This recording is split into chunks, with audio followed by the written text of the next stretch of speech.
Pursue your calling.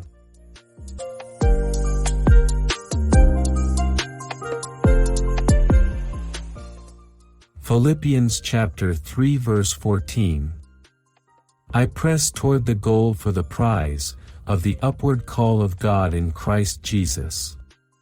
Filipos Kabanata 3 talata 14.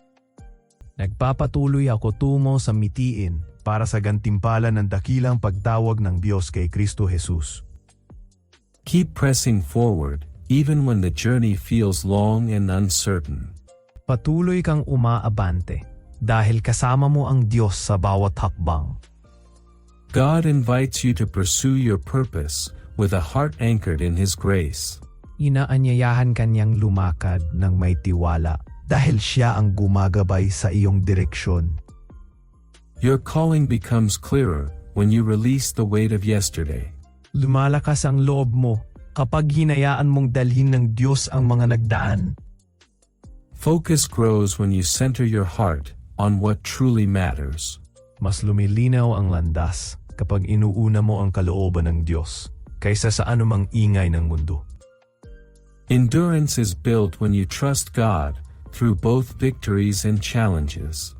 Nabubuo ang tibay ng loob kapag nagtitiwala ka sa Diyos kahit sa mahirap na panahon. Every step taken in faith moves you closer to your divine assignment.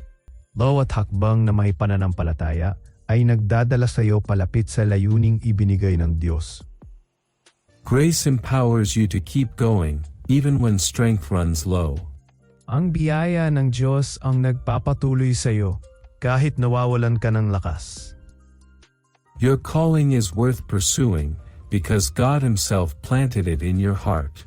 Mahalaga ang tawag na ito dahil siya mismo ang naglagay nito sa iyong buhay. Salamat sa panonood. Kung na-bless ka sa video na ito, mangyaring huwag kalimutang mag-like at mag-komento. Huwag mag-atubiling i-share sa iba na nangangailangan ng biyaya ng Diyos ngayon.